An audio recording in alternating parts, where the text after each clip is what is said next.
नमस्कार, न्यूज 24 देख रहे हैं आप। आपके साथ मैं हूं खुशबू शर्मा। पीएम से लेकर गृह मंत्री तक, वित्त मंत्री से लेकर बिजली मंत्री तक गंगा किनारे इकट्ठा हो चुकी है पूरी मोदी सरकार। 1 दर्जन से ज्यादा केंद्रीय मंत्री बनारस में डेरा जमाए हुए हैं, मानो बनारस पीएमओ बन गया हो। ये सारी मशक्कत हो रही है वाराणसी की लड़ाई जीतने के लिए, क्योंकि उत्तर प्रदेश चुनाव में वाराणसी सीट बीजेपी के लिए नाक की लड़ाई है। दूसरी तरफ मोदी की लहर को रोकने के लिए समाजवादी पार्टी और कांग्रेस ने भी अपने महारथी वाराणसी के मैदान में उतार दिए हैं।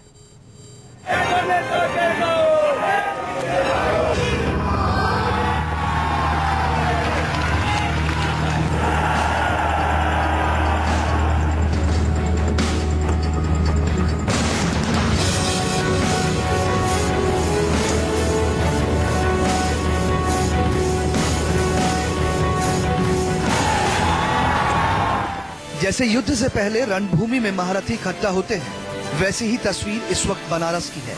राजनीति का कौन सा महारथी इस वक्त बनारस में नहीं है? सबसे ज्यादा योद्धा तो बीजेपी ने बनारस में खड़े कर दिए। मकसद है किसी भी कीमत पर काशी की लड़ाई जीतनी है। बनारस की बाजी जीतने के लिए बीजेपी ने पूरी ताकत झोंक दी, क्योंकि बनारस बीजेपी के लिए नाक की लड़ाई है। ये प्रधानमंत्री नरेंद्र मोदी की संसदीय सीट है।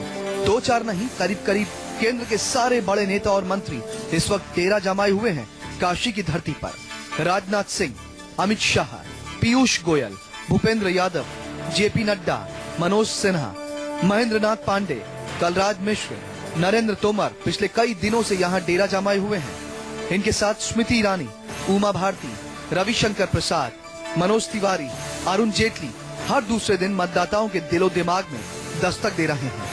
केंद्रीय मंत्री संजीव बालियान और संतोष गंगवार भी घूम घूम कर बीजेपी के लिए जमीन तैयार कर रहे हैं। केंद्र के कई मंत्री आप कई दिनों से मौजूद हैं, मेहनत मशक्कत कर रहे हैं, लोगों के पास जा रहे हैं। मैंने देखा है यहाँ अब इस क्षेत्र में आप आए हुए हैं, यहाँ सभा होनी है प्रधानमंत्री की, और आप देखकर अवलोकन कर रहे हैं, देख रहे हैं कैसे क्या हो रहा है। इतनी तैयारी की वाराणसी में जरूरत?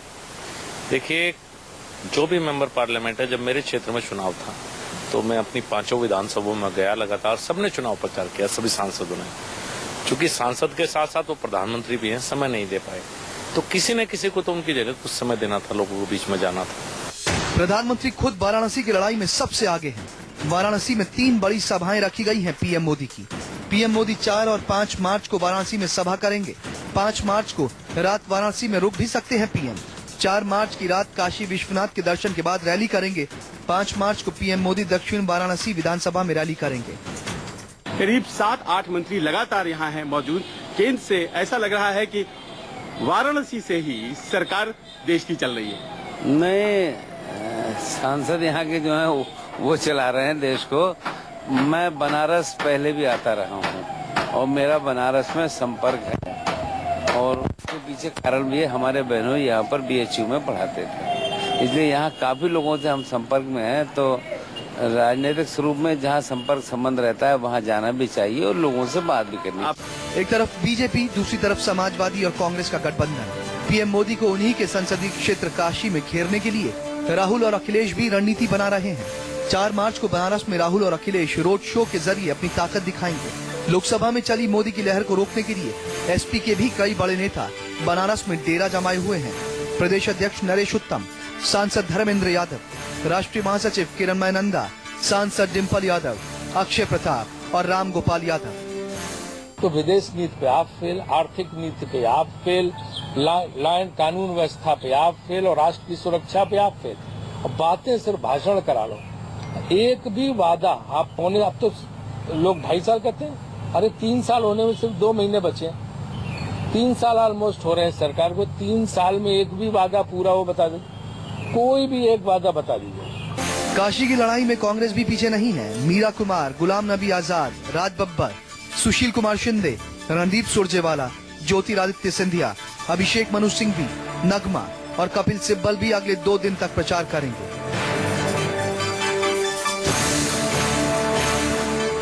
बनारस में चुनावी गर्माहट ऐसी है जैसे बनारस की सीटें ही पूरे प्रदेश की राजनीति की दिशा तय करेंगी। पीछे है जीटी रोड रोहनिया बाजार और साथ में मेरे बैठे हैं रोहनिया के नागरिक। पिछली दफा जब रोहनिया सीट पर उपचुनाव हुआ और भारतीय जनता पार्टी हार गई तो पूरी भारतीय जनता पार्टी सकते में आ गई। आखिरकार रोहनिया प्रधानमंत्री के संसदीय क्षेत्र का हिस्सा जो है, लिहाजा इस बार कोई कसर नहीं छोड़ी जा रही है।